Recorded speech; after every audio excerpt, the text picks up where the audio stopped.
तो अर्चना जी, आज हमारे देश के कुछ नामी कवि यहाँ पे आने वाले हैं, तो चलिए एक एक करके सबको बुलाते हैं। तो सबसे पहले उनको बुलाते हैं जो कवि सम्मेलन के साथ साथ टीवी पे भी छाए रहते हैं। Please welcome mister Shailesh Lodha.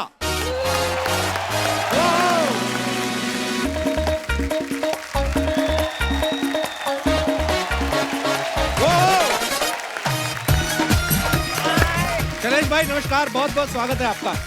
जोरदार तालियां शैलेश भाई के लिए। बहुत प्यारे लग रहे हैं आप। शुक्रिया। बहुत बहुत स्वागत है आपका। बहुत बहुत धन्यवाद कपिल। शैलेश भाई के बारे में मैं आपको बता दूं कि इनके तब मुझे भी नहीं आई थी जब इनके दिमाग में कविता आ गई थी। तो ये 10 साल की उम्र से कविता लिख रहे हैं और 40 साल से कविता लिख रहे हैं। बहुत लंबा सफर तय किया आपने कपिल शर्मा शो में आने के लिए। आपको बहुत बहुत मुबारक। अच्छा, मैं शैलेश भाई के बारे में बताऊं, आप सब जानते हैं इनको, टीवी ये कर रहे हैं, न्यूज़पेपर में आर्टिकल इनके आते हैं, कवि सम्मेलन में ये जाते हैं। ऐसी कौन सी चीज आपने खरीद ली है जिसकी EMI आपको परेशान कर रही है? अच्छा, देखिए कौन बोल रहा है। हाँ। कपिल शर्मा शो तुम कर रहे हो, हाँ। फिल्में तुम कर रहे हो, हाँ। वर्ल्ड टूर तुम कर रहे हो, तुम्हें क्या बेचना खरीदना है भाई, ये बताओ तुम। मतलब वो कत्ल भी करते हैं तो चर्चा नहीं होता, हम आ भी भरते हैं तो हो जाते हैं बदनाम। ये तो बात है। देखो कपिल, जहाँ से तुम आए, जहाँ से मैं आया, हम लोग लोअर मिडिल क्लास लोग। अर्चना जी, आप जानती हैं हमारी जिंदगी है क्या और हम क्या तो कमा लेते हैं। हमारे पास है क्या, देखो हंसी के सिवाय जी। हमारे पास ये कला तो है नहीं कि हम सिर्फ हंस के पैसे कमा लें। हाँ। नहीं, और हमारी जिंदगियां क्या है कपिल, देखो कि मेरी जिंदगी 10 बाई 10 का कमरा, बीवी का गजरा, बिटिया जो छोटी, सुबह शाम रोटी। घर कब होगा जब होगा अपना। सेकंड हैंड कार का अटूट सपना, अमिताभ का क्रोध, मरता हुआ विचार बोध, बैंक के मैनेजर को रोज रोज सलाम, बनिए के बेटे को झुक राम राम। असल में मेरी जिंदगी तो हर महीने की 1 तारीख को आती है, 10 तारीख तक खत्म हो जाती है। क्या बात है, बहुत बढ़िया, बहुत अच्छे, बहुत अच्छे। क्या बात है भाई। और तुमने कहा कि मैंने यहाँ आने के लिए इतना टाइम लगा दिया, तो अर्चना जी मैं आपको बताना चाहता हूँ, मैं हूँ मारवाड़ी आदमी जी। हम लोग टाइमिंग के बहुत एक्सपर्ट हैं। हमें पता है किस वक्त पे क्या करना है। और हम लोग टाइमिंग के इसलिए एक्सपर्ट हैं कि हम सब के सब लोग चाय में ग्लूकोज के बिस्किट डुबो के खाने वाले लोग। उसमें सबसे इंपॉर्टेंट है टाइमिंग। एक्चुअली हाँ, फटाफट निकालना है, सही टाइम 1 सेकंड देरी कर दो नहीं तो बिस्कुट ढूंढते रह जाओगे। ये बड़ा काम खराब होता है। बहुत सही। जो आपने मारवाड़ी वाली बात कही ना शैलेश भाई, हम लोग सिंगापुर में एक बार थे, हम लोग साथ में शो कर रहे साथ में शो करने गए। तो उसके बाद जो ऑर्गेनाइजर थे हमें कहीं वो डांस दिखाने लगे, इंडियन डांस होता था फिल्मी गानों के ऊपर। तो उन्होंने मेरे को जो मेरी पेमेंट बाकी बचती थी $1000, उन्होंने डॉलर में दे दी। 1200 था। तो वो लड़की आई नाचने लगी, तो मैंने $100 दे दिया। मैं कह यार अप्रिशिएट करें, कलाकार हैं वो, है ना। तो उससे कम वाला था ही नहीं मेरे पास उस समय। 10-12 साल पहले की बात है। 2012। फिर मैंने शैलेश भाई को बोला, मैंने शैलेश भाई लड़की इतना अच्छा नाच रही, आप भी अप्रिशिएट करो। कहते अभी आएगी मैं भी करूंगा। वो जब आई तो ये उठ के उसके साथ नाचने लगे। तो एक कपिल, पैसे की कीमत होनी चाहिए। नहीं बिल्कुल बिल्कुल हम भाई। लोग जानते हैं ना कैसे देना, मतलब हमारे घर में देना। ये जो जितने स्टार्टअप हुए मेरे खानदान से शुरू हुए हैं। हाँ, सारे स्टार्टअप हमारे ही खानदान से। ऐसी ऐसी चीजें हमारे पिताजी, बहुत पिताजी किस्म के पिताजी हैं। अच्छा, उनसे मांग लो तुम कुछ, वो दे दे, मैं मान जाऊं। उस रात पैदा नहीं। भिखारी आया एक पड़ोस, वो बोले साहब अब आपके पड़ोसी ने बहुत कुछ खिलाया, आप भी कुछ दीजिए। इन्होंने हाजमोला दी।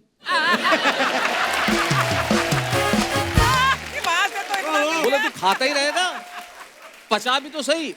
अच्छा, मेरे एक चाचा तो उनसे भी आ गए हैं। उनसे लोग अनाथालय के लिए कुछ मांगने आए, उन्होंने 2 औलाद दे दी। बोले ये लेके जा। क्या करेगा। ओहो, तो ये अभी शुरुआत है। बहुत बढ़िया। यहाँ पे आज भर भर के टैलेंट आने वाला है। मैं देश के जाने माने दूसरे कवियों को यहाँ मंच पे बुलाना चाहूंगा। आप सबकी जोरदार तालियों के बीच please welcome mister Popular Merathi, mister Sanjay Jhala और मुमताज नसीम जी।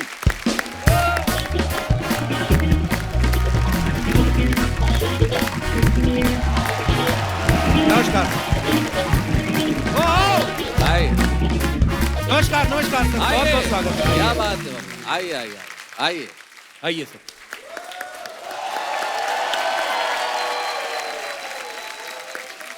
आप सभी का बहुत बहुत स्वागत है। आइए विराजमान हो जाइए। आइए शैलेश भाई, मुमताज जी आइए। पॉपुलर भाई कहाँ बैठना चाह रहे हैं आप? बस जहाँ आप बिठा दें। अच्छा, तो फिर जहाँ मुमताज भाई जी, बैठ जाओ। आप बैठिए इधर ही, मैं इधर ही बैठने वाला हूँ।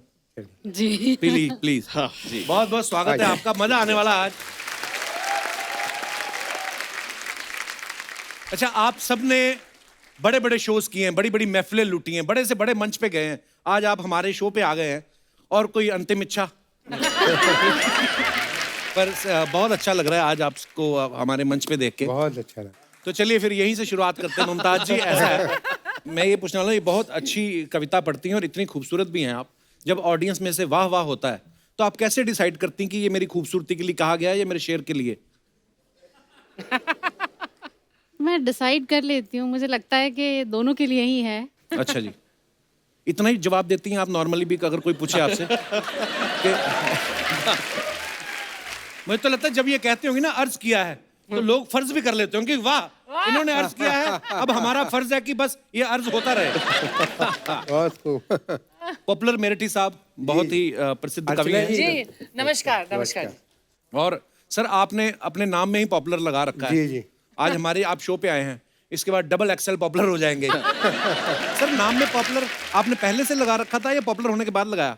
नहीं, असल में क्या बताएं कपिल भाई, मैं रेडियो से जुड़ा हुआ था। अच्छा जी। तो आकाशवाणी से प्रोग्राम आते थे, तो उस वक्त लोग कहते थे आप तो बहुत पॉपुलर हैं, रेडियो से प्रोग्राम आते हैं। अच्छा जी। तो फिर मेरा तखल्लुस तो कुछ और ही था। अच्छा जी। लेकिन फिर मैंने सोचा कि मैं हास्य व्यंग में लिखता हूँ तो क्यों ना पॉपुलर रख लिया जाए। बहुत बहुत अच्छा। तो क्योंकि हास्य व्यंग के जो कवि होते हैं ना, उनके अजीब अजीब तखल्लुस होते हैं, कोई झंझट रख लेता, कोई कुछ रख लेता, तो मैंने फिर पॉपुलर रखा और ये बड़ा पसंद भी किया गया। नहीं बिल्कुल। नाम इनका है सैयद एजाजुद्दीन शाह। जी जी जी जी। बड़ा लंबा नाम है। साइंटिस्ट लगते हैं आप।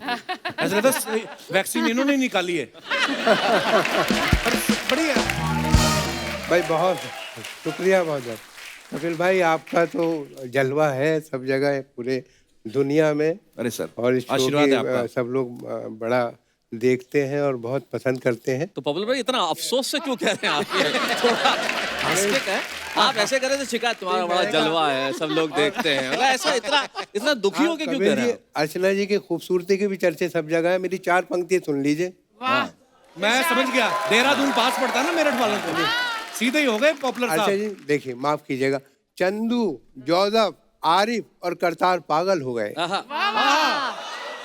चंदू, जोसेफ, आरिफ और करतार पागल हो गए। प्यार से जब उसने देखा 4 पागल हो गए। वाह। प्यार से जब उसने देखा 4 पागल हो गए। मैं भी उसके इश्क में पागल अभी होने को था। मुझसे पहले मेरे बरखुरदार पागल हो गए। क्या बात है सर। इससे तो जाहिर हो ही जाता है इनकी उम्र देखो। अर्चना जी, आप जी। प्रेशर कुकर कितना ही पुराना हो जाए, सीटी मारना छोड़ ही नहीं सकता सर। मैं संजय भाई के बारे में एक बात बताना चाहता हूँ। ये अपने जब सम्मेलन होते हैं ना, उसमें खुद का स्वागत और खुद की तारीफ खुद ही कर लेते हैं। ये मेरे जैसे ही हैं। आपको सामने वाले भी यकीन नहीं होता? बिल्कुल यकीन नहीं होता, तारीफ की जगह और कुछ कर दे तो। हाँ। और यकीन इसलिए नहीं होता कि संजय को एक व्यक्ति ने पूछा एक दिन कि आप कवि हो? प्रोग्राम के बाद पूछा। ये अच्छा रहा। वाह। तो इसलिए इसने सोचा खुद ही शुरू कर दो बस आज से। शैलेश भाई, मैंने सुना भाभी जी भी लिखती हैं।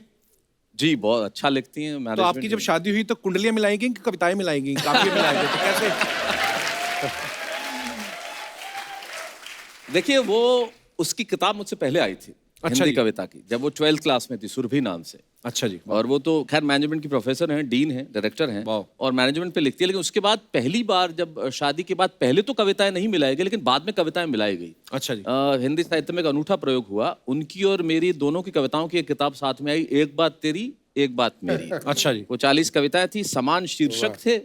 एक पेज पे उनका अंदाज, एक पेज पे मेरा अंदाज। ये बुक में ही ऐसा हो सकता है कि एक बात वो कहें, एक बात आप कहें। जी जी। अदरवाइज तो वही कहती वही होगी। वही वही कहते हैं। इसके सिवाय तो कोई चारा ही नहीं है, सिर्फ सुनना है हमें। हाँ। तो लेकिन वहां तो किताब में तो लिखने का काम था, तो लिख दिया। कभी ऐसा हुआ शैलेश भाई, आपने कोई कविता लिखी हो और भाभी ने पढ़ ली हो और आपको कहना पड़ गया हो कि आप ही के लिए लिखी है, लिखी आपने किसी और के लिए? देखिए, कवि मूलतः पुरुष होता है जी। तो उसे पता होता है कौन सी कविता किस जगह छोड़नी है। हाँ। तो लिखी तो थी लेकिन वहां छूटी नहीं। जैसे आप दोनों ही लिखते हो, जी। तो बच्चों को पढ़ाते भी हो कि उनको भी लिखाते हो आप? मेरी जो बिटिया है, उसकी किताब 18 साल की उम्र में उसने और उसकी मदर ने मिलकर एक किताब लिखी। बिटिया साथ में। 18 साल की हो गई? वो 21 की हो गई है। वाओ। आप कितने के हैं? अब देखो, उम्र तो मैं क्या बताऊं तुम्हें कपिल। क्यों, आप महिला हैं? मैं महिला तो नहीं हूं। अगर मैं उम्र बताऊंगा तो महिलाओं को पता चल जाएगी, इसलिए नहीं बता रहा मुमताज जी, आपके चक्कर में तो कई शायर बने होंगे, I am sure. She's agreeing. आप किस चक्कर में शायर बन गई आप? किसी ना किसी चक्कर में तो बनी थी। अब आप पूछ रहे हैं तो मैं बताती हूँ कि मैं बहुत छोटी थी और स्कूल जाती थी। अच्छा जी। तो वहाँ पर साइकिल से जाते थे। पहले आप जानते हैं कि सारे बच्चे आमतौर से साइकिल से ही जाते थे। तो जब मैं जी। जाती थी तो एक बंदा आता था और बस हमारा इतना सा टकराव होता था। वो आगे चला जाता था, मैं आगे चली जाती थी। ना मैंने उससे कभी कुछ कहा, ना उसने मुझसे कभी कुछ कहा। ओहो। और वो शायरी में शायद कुछ कभी रास्ते में साइकिल भी पंक्चर नहीं हुआ दोनों में से एक का? कभी नहीं। बस शायरी होती गई और वो नहीं मिला कभी। ओए होए। कितना दर्द है मतलब इस कहानी में।